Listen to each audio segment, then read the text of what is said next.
Imaginen la escena, un día cualquiera, el sol brilla, los pájaros cantan, pero dentro de nuestro hogar, una tensión se cierne. Una discusión nacida de la frustración, de palabras dichas sin pensar, de malentendidos que se han ido acumulando como polvo en los rincones. Las voces se alzan, las emociones burbujean, y de repente, nos encontramos en medio de una batalla campal que parece no tener fin. Y al mirar a nuestro alrededor, nos preguntamos, ¿cómo hemos llegado a este punto? ¿Es este el resultado inevitable de la fragilidad humana, o hay algo más profundo en juego? Bienvenidos a la aventura del propósito. Soy su anfitrión, y cada día nos adentramos en las profundidades de las Sagradas Escrituras para desentrañar verdades que transforman nuestras vidas. Hoy, la travesía nos lleva a un momento de profunda controversia bíblica, un pasaje que ha sido objeto de debate y reflexión durante siglos. Sé que muchas veces, al escuchar las historias de la Biblia, podemos sentirnos abrumados por la dureza de algunas situaciones, por actos que parecen difíciles de comprender desde nuestra perspectiva moderna. Es fácil sentirnos distantes, incluso incómodos, ante las decisiones divinas o las acciones de los profetas. Entiendo esa sensación. A veces, la vida misma nos presenta escenarios que nos desafían, que nos hacen cuestionar la bondad, la justicia, la lógica de lo que sucede. Sentimos el dolor de una traición, la frustración de un esfuerzo no reconocido, la desolación de una pérdida. Y en medio de esa tormenta, buscamos respuestas, buscamos consuelo, buscamos un propósito que dé sentido a tanto sufrimiento. Hoy, la revelación transformadora llega desde el libro de 1 Samuel, capítulo 15, versículo 33. El texto nos dice, Samuel dijo, por cuanto tu espada ha hecho también que las madres queden sin hijos, así será tu madre entre las mujeres destituida de hijos. Y Samuel despedazó a Agag delante de Jehová en Gilgal. Este versículo es impactante, no hay duda.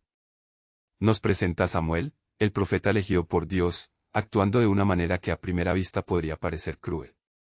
La venganza, la retribución, parecen ser los motores de esta acción. Samuel confronta al rey Agag, quien ha sido derrotado en batalla. Y en lugar de clemencia, el profeta pronuncia una sentencia severa, una retribución personal y brutal que va más allá del campo de batalla.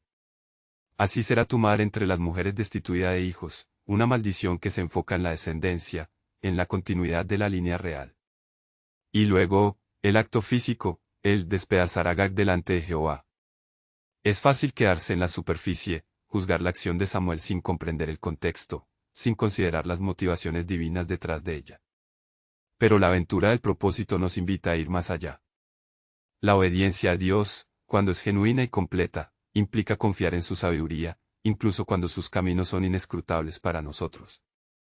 Este pasaje nos confronta con la realidad del pecado y sus consecuencias.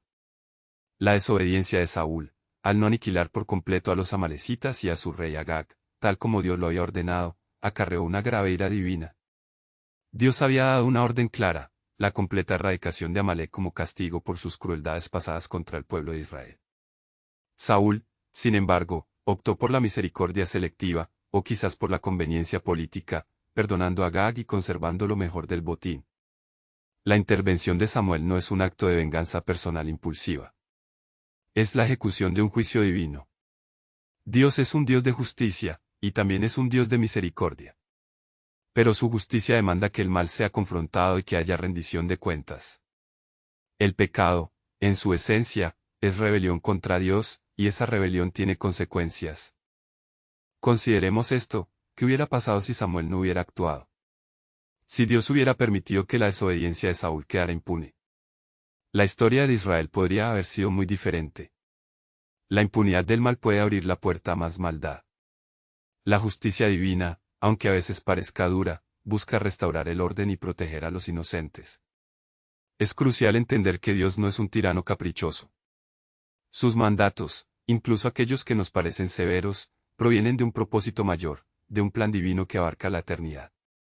La historia de Israel es la historia de un pueblo elegido para hacer luz entre las naciones, un canal de salvación. Y para cumplir ese propósito, debían mantenerse puros de la idolatría y la maldad que contaminaban a los pueblos circundantes. La orden de aniquilar a los amalecitas tenía raíces profundas en la historia de Israel. Los amalecitas habían atacado brutalmente a los israelitas cuando salieron de Egipto, atacando a los débiles y a los rezagados. Dios había jurado guerra contra Amalek de generación en generación.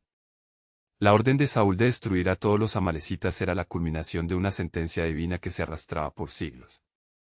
La desobediencia de Saúl, al salvar a Agag, no fue un pequeño desliz. Fue un acto de desafío directo a la autoridad divina. Fue colocar su propio juicio, su propia voluntad, por encima de la de Dios. Y las consecuencias fueron inevitables. Entonces, ¿qué significa esto para nosotros hoy? Somos llamados a ser crueles. ¿A ejecutar juicios sombríos? Absolutamente no.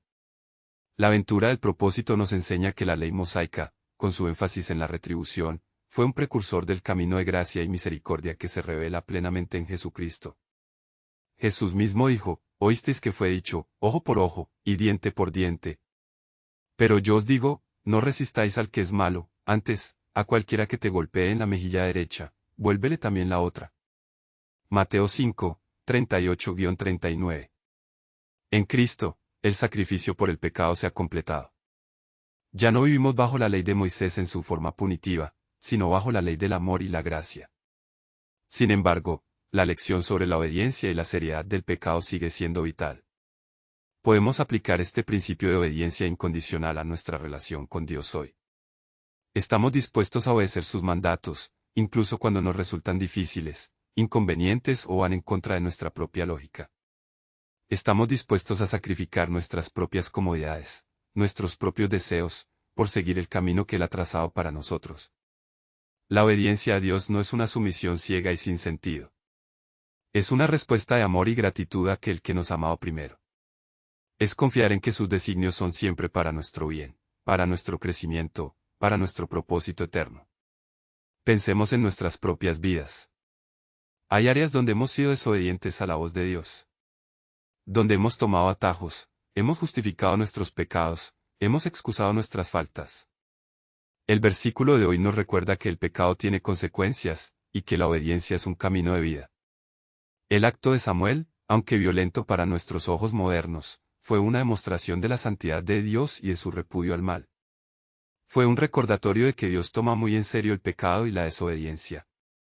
Pero también debemos recordar que Dios es un Dios de amor y que ha provisto un camino de redención a través de Jesucristo. Entonces, ¿cuál es el paso práctico que podemos dar hoy?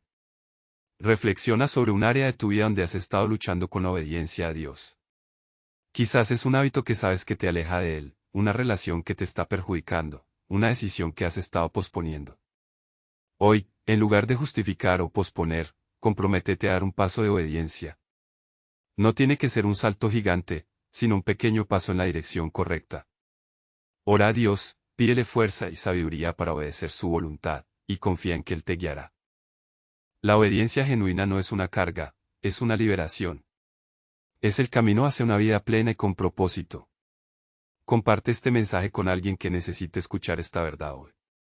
Juntos, podemos seguir creciendo en nuestro conocimiento y en nuestra obediencia a Dios. Hasta la próxima en la aventura del propósito.